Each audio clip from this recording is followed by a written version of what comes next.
अब देखिए श्वेतांबरी मान्यता कैसे बनी। पेज नंबर 22 निकालो, जिनके पास में जैन तत्वबोध किताब है ये वाली निकालिएगा, पेज नंबर 22। श्वेतांबर मत का प्रादुर्भाव लिखा है ना, शीर्षक क्या लिखा है, जैन इतिहास उत्तरार्ध में श्वेतांबर मत का प्रादुर्भाव। पढ़ के सुनाते हैं, आप मिलान करते जाओ, सारी बात समझ में आएगी।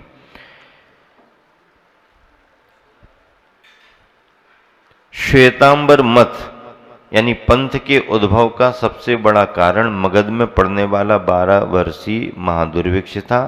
आचार्य भद्रबाहु निमित्त ज्ञानी थे, अतः उन्होंने भावी संकट को जानकर संपूर्ण संघ को दक्षिण भारत की ओर विहार करने का आदेश दिया। उनके नेतृत्व में श्रमण संघ का बहुभाग दक्षिण भारत की ओर विहार कर गया। अपना अंत समय निकट जानकर आचार्य भद्रबाहु महाराज कर्नाटक के श्रणबेलगोला में कटबप्र नामक पहाड़ी पर रुक गए तथा समस्त संघ को चोल पांड आदि प्रदेशों की ओर जाने का आदेश दिया। फिर उन्होंने वहीं समाधि मरण पूर्वक देह का त्याग किया। नव दीक्षित सम्राट चंद्रगुप्त भी उनके साथ थे। मुनि चंद्रगुप्त ने भी वहीं तपस्या की, जिसके कारण उस पहाड़ी का नाम चंद्रगिरी पड़ गया। इस आशय का 6वीं शताब्दी का एक शिलालेख वहां पर मिला है। ऐसे भाव लिखे हुए 6वीं शताब्दी का लेख वहां पर मिला हुआ। लेखों से इतिहासकार पुष्टि करते हैं, जिसके आधार पर विद्वानों ने चंद्रगुप्त को जैन मुनि होना निर्विवाद रूप से स्वीकार किया है।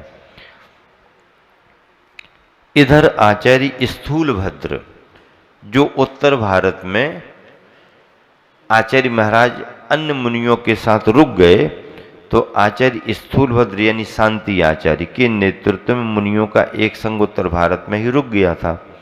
दुर्भिक्ष के दिनों में वे अपनी चर्या नियम संयम को आगमानुकूल सुरक्षित नहीं रख सके।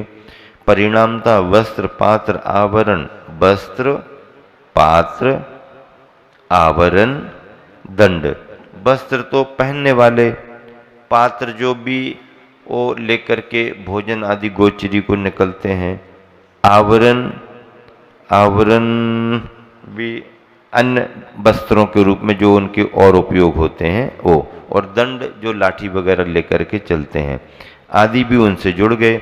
इस प्रकार समय बीतने पर जब सुभिक्ष हो गया तो आचार्य स्थूलभद्र ने उनसे कहा, उन मुनियों से कहा कि अपने इस कुत्सित यानी मिथ्या आचरण को छोड़कर अपनी निंदा गरिया पूर्वक फिर से मुनियों का शुद्ध आचरण ग्रहण कर लो। वहां रहने वाले आचार्य महाराज ने शंकु का, किंतु बहुत प्रयास करने पर भी वे बढ़ते हुए शिथिलाचार को नहीं रोक सके। इसी समय से जैन संघ 2 भागों में बंटना प्रारंभ हो गया। पहला संघ मूल आगम के अनुसार आचरण करने वाला था, इसलिए वह मूलामनाय दिगंबर कहलाया, तथा दूसरा संघ शिथिलाचारी साधुओं का, जो आगे चलकर ईस्वी सन की प्रथम शताब्दी में श्वेतांबर मत का जनक बना। ईस्वी सन की प्रथम शताब्दी का मतलब है कि ईस्वी सन अभी 2026 चल रहा, तो प्रथम शताब्दी मतलब पहले 100 वर्षों में ईसा मसीह जब हुए तो उस समय के पहले 100 वर्षों में प्रथम शताब्दी जो उनकी ईसा मसीह की थी, जो कैलेंडर में ईस्वी सन रहता है ना, वो ईसा मसीह को लेकर के चलता है। अपने यहाँ जैन परंपरा में वीर निर्माण संवत अपन मानते धर्म के अनुसार, और भी विक्रम संवत भी चलता है, हिजरी संवत भी चलता है, सबके अपने अपने हैं। तो देखो, अब प्रारंभ में शिथिलाचारी साधुओं ने अपनी नग्नता छिपाने के लिए एकमात्र खंड वस्त्र रखा।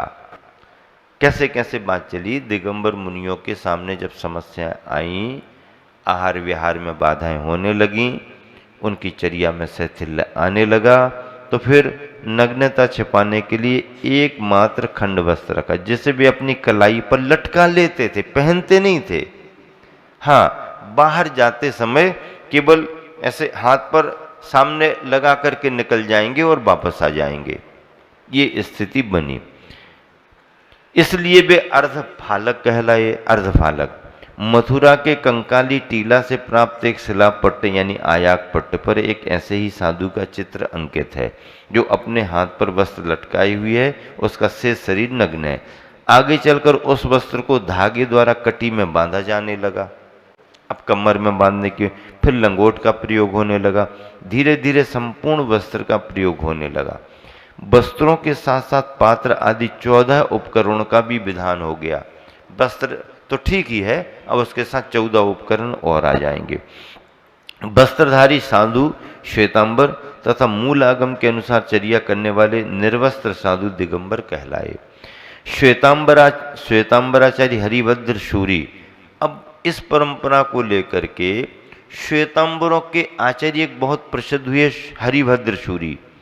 उन्होंने अपनी किताब संबोध प्रकरण से उनके उसमें जो लिखा उसे प्रकट होता है कि विक्रम की 7वीं 8वीं शताब्दी तक श्वेतांबर साधु भी एक कटी वस्त्र ही रखते थे, तथा जो साधु उस कटी वस्त्र का निष्कारण उपयोग करते थे वे को साधु माने। उनकी परंपरा में भी अगर एक कटी वस्त्र से ज़्यादा तुमने रखा तो को साधु मानेंगे तुम्हें। ऐसी परंपरा श्वेतांबर समुदाय में भी कब हरिभद्र शूरी के ग्रंथ लिखे जाने में उल्लेख है। किंतु आगे चलकर वस्त्र पात्रादि का जोरदार समर्थन किया गया। इस क्रम में सर्वप्रथम जम्बू स्वामी के काल से जिन कल्प के विच्छेद का मिथक रचकर निर्ग्रंथता की ओर बढ़ने वाले साधुओं को रोका गया तथा प्राचीन आगमों में उल्लिखित अचेल नागने जैसे स्पष्ट शब्दों के अर्थ में भी परिवर्तन कर दिया गया। अब देखो, अपने गुरुवर आचार्य से जब भी सुनाते थे तो इस तरीके से इन संदर्भों को सुनाते थे कि जब दुर्भिक्ष पड़ा और शैथिल्य आया तो स्थितियां ये बन गई मुनियों के सामने। मुनि चर्या पालना चाहते थे, चर्या पालने के लिए उनकी निष्ठा थी, लेकिन अकाल तो अकाल होता है और 12 वर्ष का अकाल बहुत बड़ी बात। अगर देश में एक ही साल पानी आगे पीछे हो जाता है तो किसानों की स्थिति, और किसान की स्थिति बिगड़ती है तो अर्थव्यवस्था बिगड़ जाती, अर्थव्यवस्था बिगड़ती है तो देश की स्थिति बिगड़ जाती है। तो 12 वर्ष तक बारिश न होने का मतलब सारा व्यापार, सारा कृषि कार्य सब कुछ चौपट हो गया। उसके बावजूद भी जैनी बंधु मुनियों की चर्या कराने में संलग्न रहे। उनके पास में इंतजाम भी था, लेकिन जब अकाल के समय दाना नहीं मिल रहा, पानी नहीं मिल रहा और कोई कहीं जाकर के भोजन करके आ रहे हैं, तो ऐसा ज्ञात होने पर लोग इकट्ठा होकर के उनके घर पर धावा बोलने लगे, तुम्हारे यहां रखा तभी तो तुम इनको कराते हो, निकालो कितना रखा हुआ है। वो मुश्किल में आने लगे। जब ऐसी स्थिति बन गई, और दूसरी स्थिति क्या बन गई कि भोजन करते हुए आते हुए साधुओं को देख करके फिर जिनको दाना नहीं मिल रहा, जो परेशान हैं, कई दिनों से भूखे हैं, ऐसे लोग इकट्ठा होके साधु को पकड़ करके उनका पेट फाड़ करके उसमें से भोजन निकाल के खाने लगे। ये स्थिति बनी। अब ये स्थिति बनी तो क्या करें?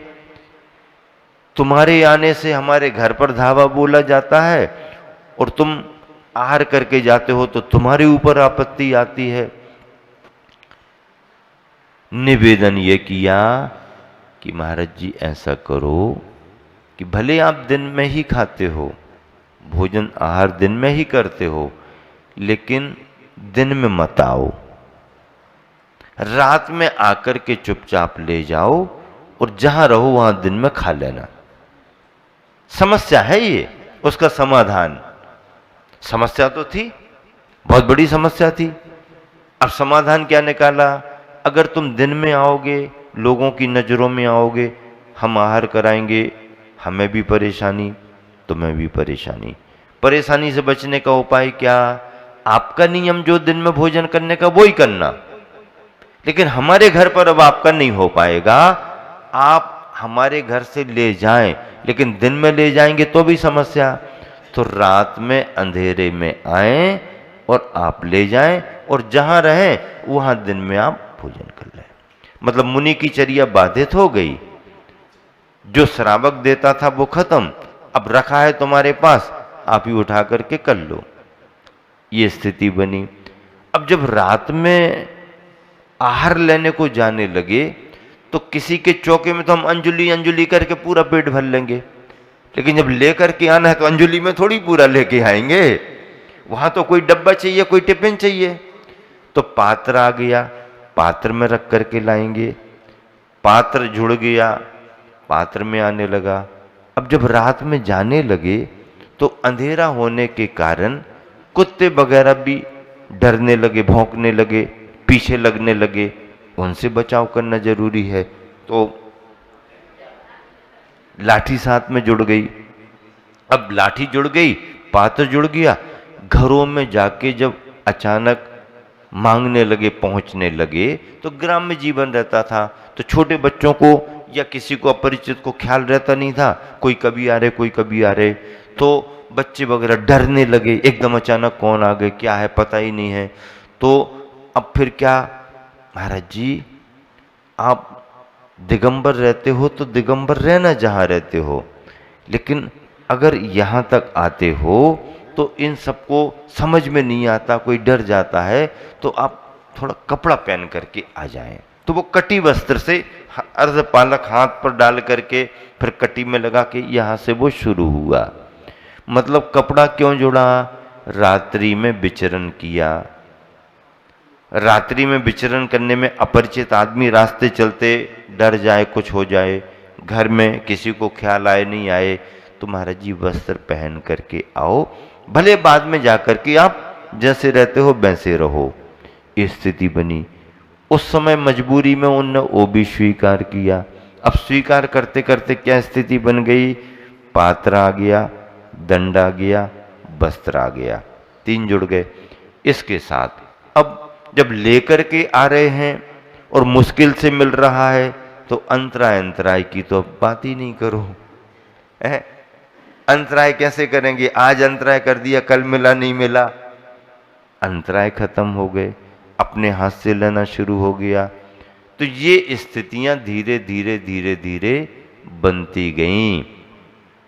और आज जो श्वेतांबरी के रूप में परंपरा साधुओं की दिख रही है, इसको इस रूप आने में आज तो बहुत लंबा समय बीत गया, लेकिन इसको इस रूप में स्थापित होने में 400-500 बरस लग गए। 400-500 बरस लग गए। अब देखो, श्वेतांबर साधु के पास उपकरण कितने होते हैं, 14 उपकरण।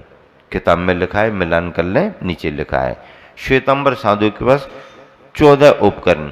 उपकरण उन्हें कहा जाता है जो उपकार करते हैं। तो पिच्छी, कमंडल और शास्त्र तो उपकरण माने जाते हैं। कथनचित चश्मा को भी उपकरण मान लो, क्योंकि ये कोई वो नहीं है, ये तो एक पढ़ने का साधन है। पेन है, डायरी है, कॉपी है, ये सब ज्ञानोपकरण है। लेकिन बाकी शेष चीजों को भी उपकरण मान करके श्वेतांबर साधु ने स्वीकार किया। क्या है उपकरण, पहला पात्र, लिखा ना, पात्र, पात्र बंध, वो जो उनका टिफिन जैसा या वो रहता है, उसको वो कपड़े से बांध करके रखते हैं। पात्र स्थापना, वो बर्तन जिस कुंडी पर रखते हैं, स्टैंड समझ लो, वो पात्र स्थापना। पात्र प्रमार्जनिका, उस पात्र को साफ सफाई करने का जो एक साधन होता है वो। पटल, पटल को मैंने कुछ लोगों से पूछा, लेकिन ग्रंथ में तो लिखा मिला, पर इसका अर्थ वैसा स्पष्ट नहीं हुआ। लेकिन उन्हीं की चर्या से संबंधित कोई पटल वगैरह होगा, चौकी आदि, पाटा आदि, जो भी, उसको वो कैसा मान के चलते। रजस्राव, रजस्राव का मतलब है कि जो मतलब साफ सफाई करने के लिए, धूल आदि के लिए वो पोंछा ओछा जो भी रखते हों। गुच्छक, गुच्छक कोई उनका साधन होगा। दो चादरें, दो चादर भी रखते हैं, मतलब वस्त्र तो हैं ही, उसके ऊपर से दो चादर, और वो उपकरण मान करके रख सकते। ऊनी वस्त्र का भी वो उपयोग करते। रजोहरण, रजोहरण वो पिच्छी जैसी लिए रहते ना, हाँ वो नाइलॉन जैसे वो रहते ना, अपने यहाँ मयूर पंख रहती है, उनके यहाँ सूती टाइप की वो रजोहरण। मुख वस्त्र, मुख पट्टी का मुंह पर, इसमें भी पट्टी, मुख पट्टी लगाने वाले अलग होते हैं और हाथ लगा करके बात करने वाले अलग होते हैं। मात्रक और चोल पट्टक, ये भी उनके कोई साधन है। इस तरह से इन 14 सामग्रियों को उन्होंने उपकरण मान लिया। अब तुम इन्हें चाहे परिग्रह मानो चाहे कुछ मानो, लेकिन उन्होंने उपकरण मान करके अपनी दीक्षा में इसे सम्मिलित कर लिया। अब इसके आगे ये तो हो गए 14 उपकरण। अब आहार आदि चर्या में काफी फर्क है। मतलब यह है कि इतना तय रहता है उनका कि जिस घर में नॉनवेज बनता है उस घर में वो नहीं लेते हैं। लेकिन अगर नॉनवेज किसी के यहाँ नहीं है तो वो किसी भी समुदाय के किसी भी परिवार से वो ले सकते हैं। गर्हित कुलों में, निंद कुलों में भले ना जाएं, लेकिन जैसे हिंदू समुदाय की कई प्रजातियां होती हैं, उनमें से किसी के यहाँ भी ले लेंगे, और भी समुदाय में से ले सकते हैं। मतलब उनको शाकाहारी भोजन मिले वो कहीं से भी ले सकते हैं। शुद्धि और मर्यादा की कोई बात नहीं, क्योंकि जैसा दिगंबर परंपरा में गृहस्थ वृत्ति, श्रावक श्राविका या त्यागी वृत्ति हर चीज़ की मर्यादा उसका करते हैं मौसम के अनुसार, उनके यहाँ पर उसका कोई भेद नहीं। बल्कि बाजार का बना हुआ सामान, कंपनी का या किसी की होटल दुकान का बना हुआ भोजन भी वो किसी भी रूप में स्वीकार कर सकते हैं, वहाँ से लेकर के अथवा किसी के घर से भी स्वीकार कर सकते हैं। मतलब खान पान में शुद्धि का भेद नहीं, अंतराय की कोई बात नहीं, आदि आदि। और एक बार ही भोजन करने का नियम नहीं। अगर वो चाहे 2 बार लेना चाहे तो 2 बार ले लें, कोई 1 बार लेना चाहे 1 बार ले लें, लेकिन पानी तो वो दिन में 10 बार भी पीना चाहे तो 10-12 बार भी। कई बार बड़े समारोह में श्वेतांबर दिगंबर सबका समन्वय रहा, हमारा बड़ा मंच हमारे मंच पर आए, अच्छी बढ़िया खासी गर्मी उमस हो रही, तो अपन तो सीधे बैठे, कार्यक्रम चल रहा और वो छिप छिप के महाराज को देख देख करके वहीं मंच पर ही, मतलब मंच पर भी वो घंटे 2 घंटे अपना कंट्रोल करें, ऐसा उनका कोई संकल्प नहीं। खुद प्रत्यक्ष आंखों से मंच पर देखा। और उनकी बसतिका में तो वो जब भी मटकी में पानी भरा रखा रहता है, राख डाल देते हैं, राख डालने से उनका प्राशुक हो जाता है, पीते रहते हैं। चलिएगा।